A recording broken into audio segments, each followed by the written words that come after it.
Welcome to Diwakar physics. चलिए हम atmospheric pressure के बारे में देखेंगे। ये क्लास 8 और क्लास 9 के लिए आपको यूज़फुल होगा। तो सबसे पहले देख लेते हैं एटमॉस्फेरिक प्रेशर का डेफिनेशन। तो जैसे एटमॉस्फेयर में क्या होता है, गैस होता है ना, मिक्सचर ऑफ गैसेस। तो क्या आपको लगता है गैस प्रेशर देता है? हाँ बिल्कुल, क्योंकि एयर इज़ अ मैटर, है ना, gas is a matter, so it has weight, it has mass, it has weight. So इसका वेट की वजह से प्रेशर ज़रूर होना चाहिए। और जब हम एक बलून को इन्फ्लेट करते हैं तो हम सरफेस को यदि हम दबाते हैं तो फिर वो सरफेस वापस आ जाता है ना। तो इसका मतलब अंदर से एक प्रेशर रहता है। So it takes its shape. So बोल सकते हैं कि gas is also exact pressure. तो इसमें जैसे लिक्विड का जो प्रेशर है फार्मूला वही काम करता है। तो चलिए हम एटमॉस्फेयर में एयर है तो वो क्या प्रेशर लगाता है, सो उसी प्रेशर को एटमॉस्फेरिक प्रेशर बोलते हैं। तो टेक्निकली हम डेफिनेशन देख लेंगे। बेसिक वही है कि थ्रस्ट पर यूनिट एरिया, है ना। तो बेसिक डेफिनेशन वही है, लेकिन the thrust exerted per unit area on the earth surface due to the weight of the air column is called atmospheric pressure और column of air is called atmospheric pressure। ठीक है, तो ये आपको definition है। और क्योंकि जैसे ये मान लीजिए ग्राउंड है और सरफेस इसके ऊपर में एयर है, तो एयर कॉलम हम लेंगे और उसका वेट की वजह से जो अर्थ सरफेस के लिए हम ले रहे हैं यहाँ पर, ठीक है, अर्थ सरफेस के लिए ले रहे हैं। सो अर्थ सरफेस में कितना थ्रस्ट लगता है पर यूनिट एरिया, तो यूनिट एरिया में कितना इसका वेट लगता है, that is the atmospheric pressure on the surface of the earth. अभी इसमें भी फार्मूला वही P is equal to h d g लगा सकते हैं, ठीक है, P is equal to h d g. लेकिन इसमें क्या ये H जो है from the top of the atmosphere, जैसे लिक्विड का सरफेस से लेते हैं तो इसका भी एटमॉस्फेयर का सरफेस यानी कि टॉप ऑफ द एटमॉस्फेयर से लेंगे H। और डेंसिटी, हालांकि जो डेंसिटी होता है वो density is more near the surface of the अर्थ। यहाँ जो एयर का डेंसिटी होता है ना, ग्रेविटी की वजह से ये ज़्यादा इधर में आ जाता है और ऊपर में एयर कम रहता है, तो डेंसिटी वेरी करता है, ठीक है। इसलिए हम हर एक पॉइंट पे जैसे लॉ ऑफ फ्लूइड प्रेशर देखा था वही यहाँ पर भी काम करता है। And g is the acceleration due to gravity, ठीक है। तो अभी pressure depends on height of the atmosphere और द एयर कॉलम, ठीक है, ये हो गया डेंसिटी और acceleration due to gravity. So 3 factors effect करते हैं। तो अभी जैसे हाइट, अभी मान लीजिए ये हमने लिया अर्थ सरफेस, अभी it will exert pressure in any point, है ना। यहाँ पर भी यदि हम लेंगे तो यहाँ भी इसका प्रेशर होगा। यहाँ पर यदि कंसिडर करेंगे कुछ सरफेस तो इसके ऊपर भी प्रेशर होगा, ठीक है। अभी gas molecule they move randomly, है ना, तो इसलिए इसका साइडवे प्रेशर भी होगा। तो एक कंटेनर में यदि हम लेते हैं तो उसका साइडवे लैटरल प्रेशर भी इसमें होगा, ठीक है। So pressure is in all direction at a point. जो लिक्विड प्रेशर या फ्लूइड प्रेशर का जो लॉ है वो इसमें भी एप्लीकेबल है। तो एक पॉइंट है, तो pressure depends on height and density and G. तो अभी यहाँ पर तीनों फैक्टर चेंज हो रहे हैं। जैसे हम ऊपर जाते हैं, यहाँ से जब ऊपर जाते हैं तो हाइट भी कम हो जाएगा, डेंसिटी भी कम हो जाएगा, है ना, और ज़्यादा कम होता है, स्लोली कम होता है ऊपर में। यहाँ थोड़ा सा ज़्यादा रहता है, the decrease is less, but here decrease will be so decrease will be more here, sudden decrease. यहाँ पर थोड़ा सा हल्का कम चेंज होगा। तो जो भी है चेंज होगा, डी डिक्रीज होगा, G also decreases as we go up from the surface of the earth. तो इसलिए 3 फैक्टर इसमें इफेक्ट कर रहे हैं, ठीक है। और डेंसिटी का इफेक्ट भी हम देख सकते हैं, ठीक है। वो यहाँ जो चेंज होता है डिफरेंट चेंज होगा due to the variation in density. तो इसलिए इसका जो ग्राफ है, तो ये ग्राफ ओवरऑल हम ड्रॉ कर सकते हैं, so h from sea level, ये 0 सी लेवल से स्टार्ट करेंगे, और ये हो गया सेंटीमीटर ऑफ मर्क्यूरी, यूनिट में बाद में बताऊँगा। अब ये हाइट, तो इसलिए जब sea level is consider as the earth surface level, है ना, तो इसलिए इस लेवल पे क्या होना चाहिए, सबसे ज़्यादा हाइट होगा। So H is maximum, so pressure is also maximum. तो ये देखा जाता है 76। तो इसी को बोलते हैं 76 सेंटीमीटर ऑफ मर्क्यूरी, एंड इसी को बोलते हैं 1 एटमॉस्फेरिक प्रेशर। ठीक है, 1 एटम। सो इस तरह से लिखते हैं, तो 76 सेंटीमीटर ऑफ मर्क्यूरी। ओके, अभी जिससे हम हाइट बढ़ेगा, यानी कि ऊपर जा रहे हैं, ठीक है, हाइट फ्रॉम सी लेवल लिया है तो ऊपर जा रहे हैं, तो ये भी प्रेशर ओवरऑल कम हो जाएगा, लेकिन ये कर्व्ड है क्योंकि 3 फैक्टर्स आर इफेक्टिंग। ओके, तो जैसे माउंट एवरेस्ट का हाइट कितना है, 9 किलोमीटर है, तो अभी इस ग्राफ से यदि 9 किलोमीटर लेते हैं तो ये आ जाएगा इधर में, ये इतना प्रेशर होना चाहिए, यानी कि 15, 20, ऐसे 25। सो 25 सेंटीमीटर ऑफ मर्क्यूरी जैसा माउंट एवरेस्ट में होना चाहिए। तो इसलिए क्या करते हैं हम, ये ग्राफ ड्रॉ करने के बाद जो प्रेशर कितना है at a place at a height, तो उसके हिसाब से हम उसका हाइट भी निकाल सकते हैं, और यदि हाइट मालूम है तो उसमें प्रेशर भी निकाल सकते हैं। ठीक है, जैसे माउंट एवरेस्ट का हाइट कितना है, उसका प्रेशर वहाँ नापा गया तो हाइट निकाल सकते हैं उसका। तो ये एक सिंपल कॉन्सेप्ट है। ठीक है, तो अभी इसको मेज़र करने के लिए जो है बैरोमीटर यूज़ करते हैं। So there are different barometer, Torricelli's barometer, 14 barometer, है ना, एनोरॉइड बैरोमीटर। तो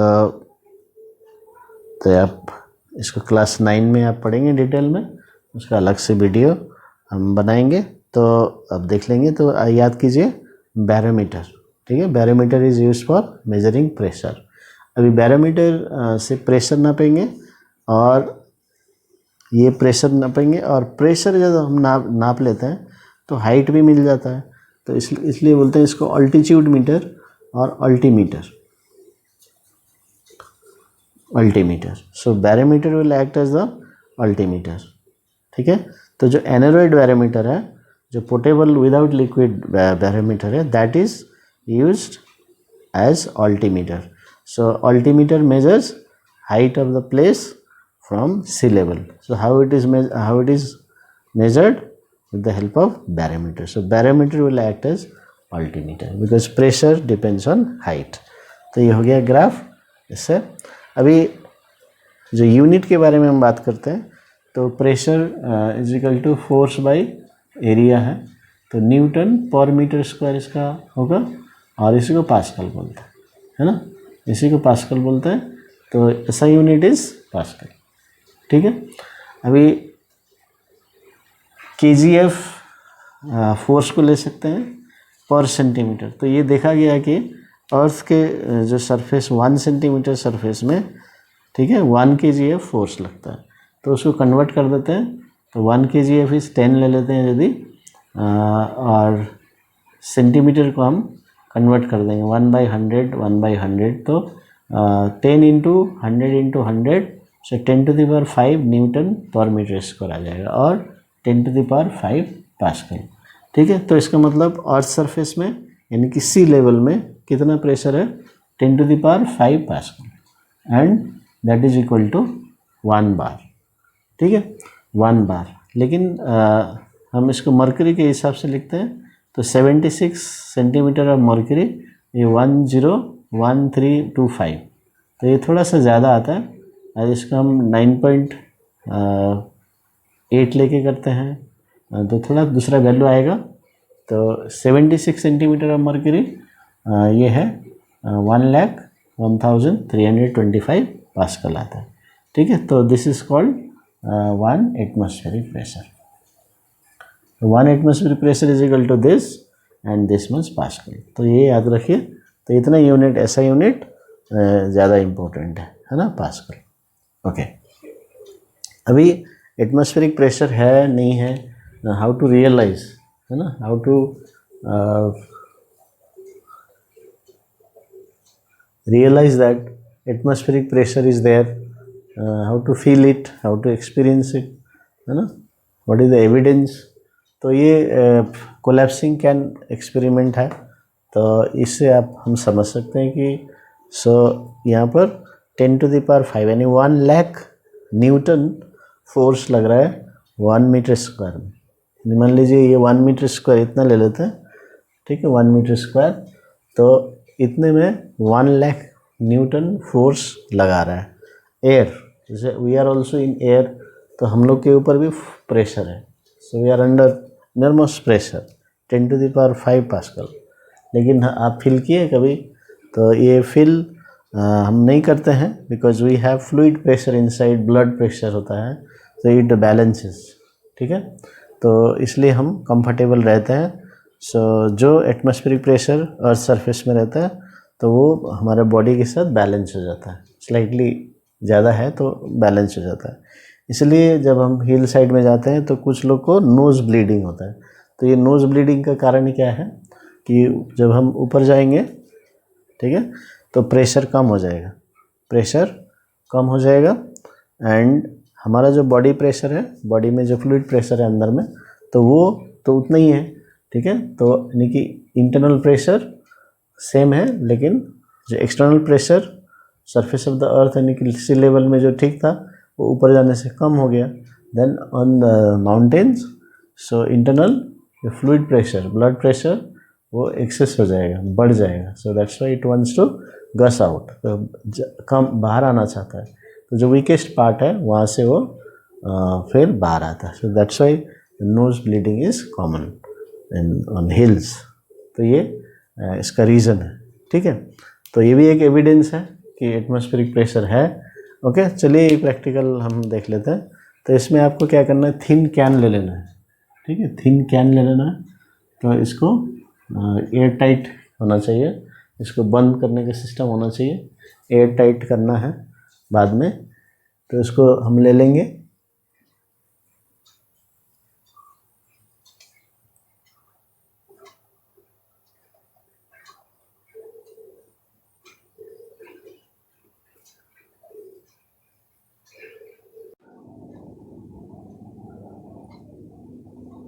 एक्चुअली कोलैप्सिंग कैन जो एक्सपेरिमेंट है ना, उसको समझने के लिए हम एक थिन कैन ले लेंगे, ठीक है। तो थिन कैन लेंगे जिसको एयर टाइट भी बनाना पड़ेगा बाद में, ठीक है, इसका कवर करना है, ढक्कन लगाना है। ओके, अभी यहाँ पर हम थोड़ा पानी ले लेंगे, take water and heat it, ठीक है। अभी इनिशियली यहाँ पर क्या है, एयर है और यहाँ पर वाटर है। तो अभी हीट करना शुरू करेंगे तो यहाँ वेपर आएगा, so it will push the air out, ठीक है, तो स्टीम बन जाएगा। अभी जब पूरा स्टीम जब बन जाएगा तब इसको कवर कर देना, ठीक है। तो अभी क्या क्या रहेगा इसमें स्टीम रहेगा और इसमें वाटर, कुछ वाटर रह सकता है। ओके, अभी यहाँ पर और एक पॉइंट है, जब ये स्टीम बाहर जा रहा था तो ये बॉइलिंग होता है, तो atmospheric pressure is equal to steam pressure, vapour pressure बोलते हैं, तो वो इक्वल रहता है वो, ठीक है। तभी वो बॉइलिंग होता है और ये मेंटेन होता है, इसलिए बाहर 10 फीट से प्रेशर के साथ स्टीम बाहर निकलता है। ओके, अब इसको बंद कर देंगे, ठीक है। अभी यहाँ पर क्या है, ये इसमें कोई एयर नहीं है, ओनली स्टीम है और कुछ वाटर है। अभी इसको ठंडे कूलिंग करेंगे हम, सो विल कूल इट।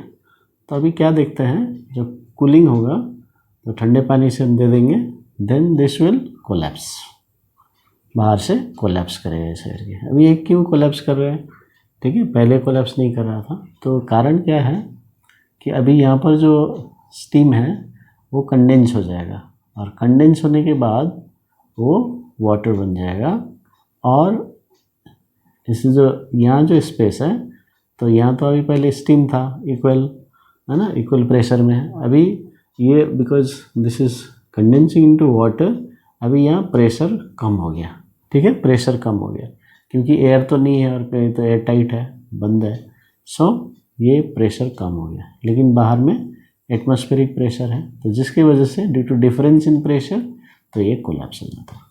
तो it shows that there is the atmospheric pressure due to the column of the air, okay, due to the weight of the column of the air. तो इसलिए ये atmospheric pressure का ये evidence है। यदि atmospheric pressure नहीं होता तो ऐसे ही रहता, ठीक है। तो और एक पॉइंट है कि जो स्टीम जब कंडेंस होगा तो जो वाटर है, वाटर का वॉल्यूम बहुत कम हो जाता है ना, क्योंकि यदि 1 लीटर, यदि आपको बता दूं 1 लीटर वाटर कितना स्टीम बन सकता है जो है नॉर्मल प्रेशर में, तो वो है 1670 लीटर। तो इसलिए जब कंडेंस होगा तो बहुत कम वॉल्यूम लेगा, इसलिए यहाँ पर लो प्रेशर क्रिएट होगा। तो ये पॉइंट है, इज एविडेंस। तो इस तरह से हम नापते हैं, ठीक है। अभी यूनिट के बारे में मैंने बताया पास्कल, तो ये याद कीजिए। और एटम, 1 एटमॉस्फेयर, मर्करी हाइट, बार बोल सकते हैं, तो ये kgf पर सेंटीमीटर स्क्वायर, न्यूटन पर मीटर स्क्वायर, तो ये सब प्रेशर के यूनिट्स हैं, ठीक है, ओके। तो it is measured by barometer and altimeter भी आपने समझ लिया, ओके, थैंक यू।